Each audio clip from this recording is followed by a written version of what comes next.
I've been asked to condense a simple explanation on the birth records kind of all at once, the key points, so we don't lose our focus on this. So we're going to deal with basically um, citizenship.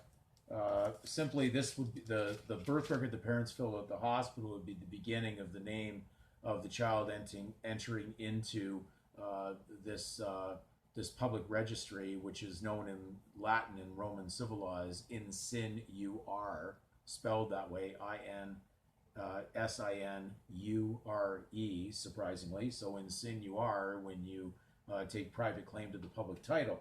But in the beginning, parents fill this in. The child has nothing to do with this.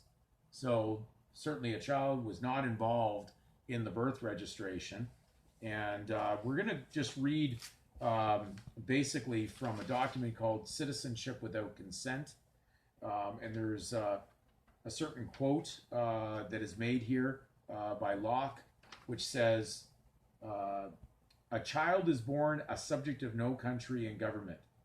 He is under his father's tuition and authority till he come to age of discretion, and then he is a free man at liberty what government he will put himself under, what body politic he will unite himself to. Now, certainly you weren't born a citizen of any country, and in fact, in the spiritual sense, you are created by God, but He gave you choice to choose. So whether you want to choose man's governments of the legal system, or you want to choose His heavenly kingdom with His Son as the righteous King, is certainly going to be a decision based on consent.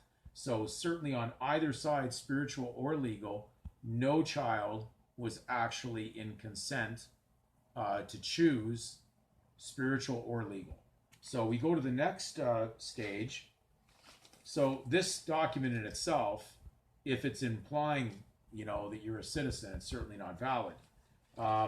The Vital Statistics Act that's in Ontario, I'm sure they're similar to most other countries, so you'll just have to go to your own applicable one.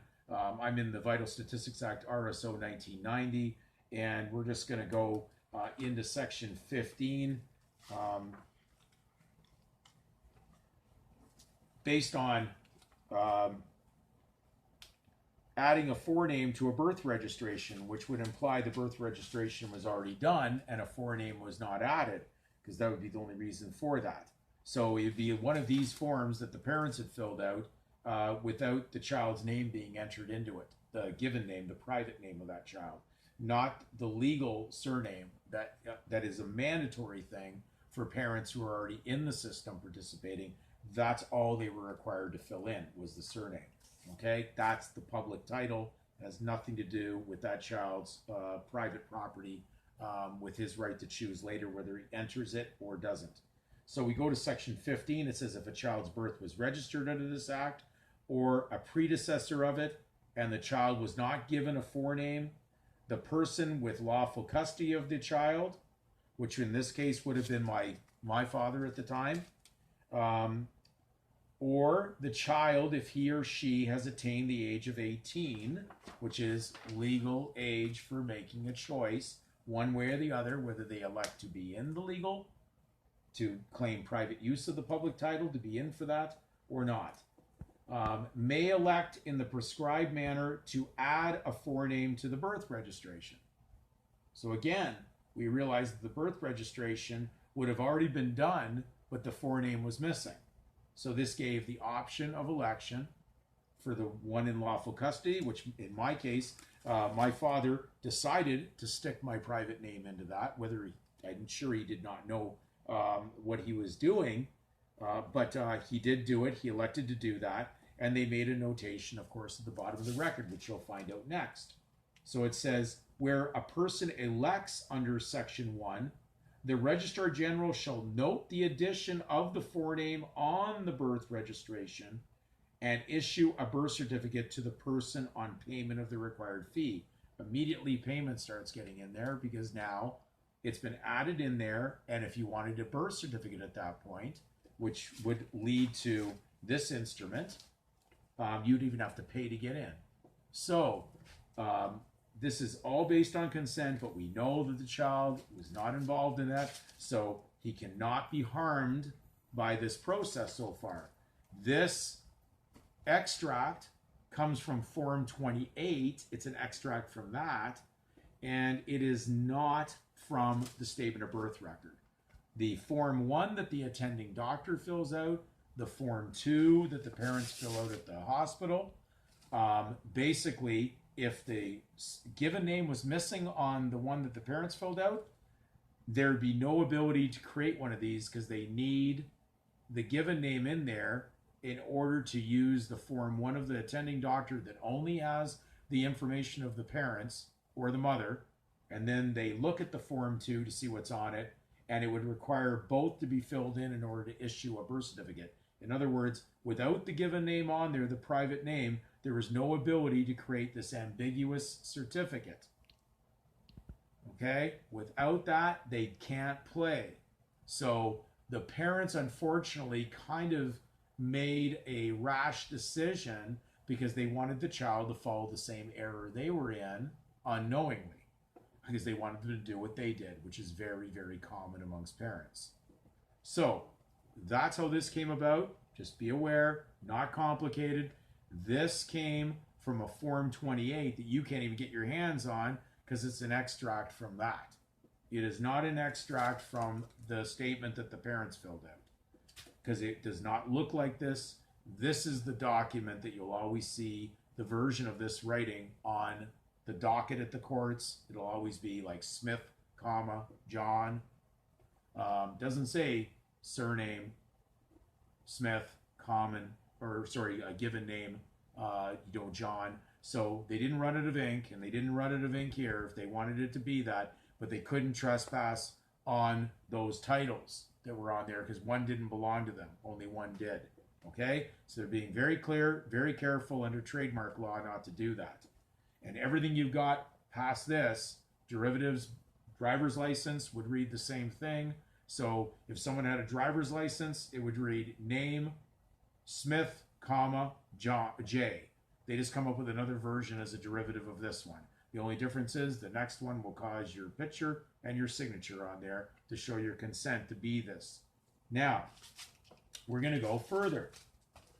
Could there be possibly someone didn't read the paperwork, so when they were requesting to get one of these, now you're going down the bad journey because this doesn't make any sense at all, this one. It's not even clear.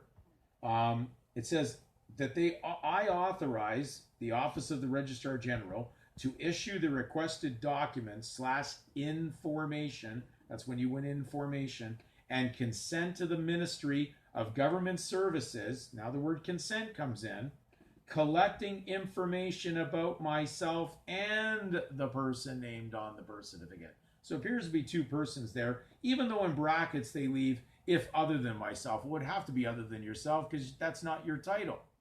Not in a private sense, and certainly your private name, you're giving them consent to collect the error that was on there. Even on this, your private name really was an error because they didn't have the right to it. But your parents did it, so they used it. But they used it very cleverly. Okay? And from the guarantor of such other sources, as may be necessary to verify the information on this form and my entitlement to the service requirements. Now you're asking for entitlement. And to the disclosure of such information to the Ministry of Government Services, because they can't have this disclosed to them until you give your consent. I am aware that it is an offense to willfully make a false statement on this form. Well, you're making a false statement when you said that you had private right to that public title. So now we go to very, very interesting quote of John Locke, who says, the supreme power cannot take from any man any part of his property without his own consent. And any law that purports to do so is of no validity. Okay. Well, it was interesting. Could have been by chance that I was involved in a court case that basically where someone kept on sticking their statement of birth record into the court and then trying to go in with their Christian name or their given name into the court, thinking it was going to save them in there when that's not they don't have jurisdiction over that anyways.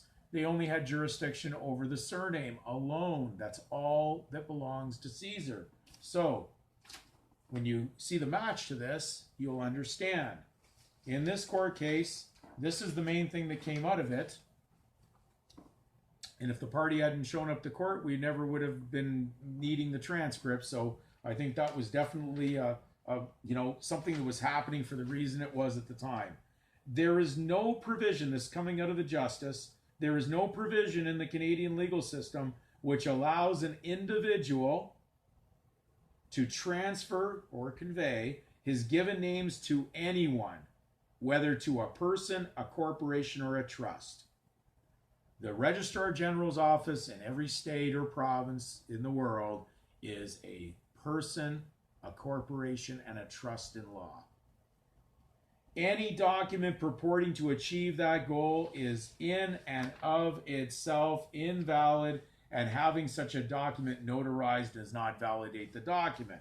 So therefore, why are they saying that? Because the privacy of that private property of that child was never the state's property. And because they started off with the use of it based on someone's beguiled state of mind, it was placed on there and exposed the privacy of the child, which now leaves a remedy, because he who commits the tort has to bring the remedy. So certainly the child didn't bring the tort, so they have to provide relief. And you also have the ability to get that relief by something you're going to need to do. But you're going to need to come out, not stay in. It's your consent being in is the problem. As long as you allow your private name to be used for public use, whether that's a mistake or not, consent removes mistake. Mistake removes consent. So I hope this is clear. There is hope on this.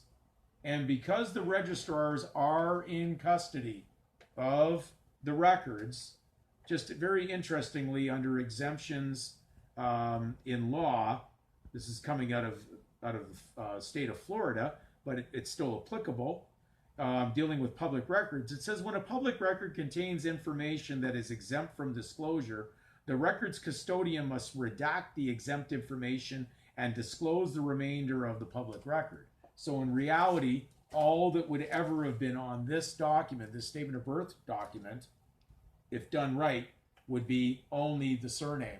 And of course, if anybody besides myself or parties that they would allow in there to get that, but not the average general public, they would sanitize this before it's sent out. They would only allow the surname to be on there. So this is not rocket science. We're getting down to the meat and potatoes. It's something you must do. But if you consent to be in there, and then you consent to claim private use for your own selfish gain of the public title, you've now trespassed on it and you're causing the debt. There would be no debt without you doing this. That's where the problem comes in. And this is where the blame game has to go away. Now it's up to you, because now you're in an ability to actually come to comprehensive knowledge on this and come to a conclusion. So if you want to remain in, you're trespassing, but under a licensed agreement of consideration that you'll pay for your use of that title. Now, if you pull that out and then you only were walking with the proper unselfish use of the public interest title, well, it's theirs anyway, so therefore there'd be no debt on it, and it would be nothing more than a surplus, which positive law represents a plus sign, a surplus. There is no instability on the money until you privately claim it. Money is always stable in law, but most people are not aware of that and will probably not right away. It's a little bit of a difficult paragraph that I would have to read you out of a book on the theory of money that was written in the 20s and translated out of German in the 1970s into English. But it's very clear that there is no moving on the money. The money is always stable. It's your interaction with it that's causing the problem. So stop claiming private use of the public title. Leave the public title on its own and let the paperwork.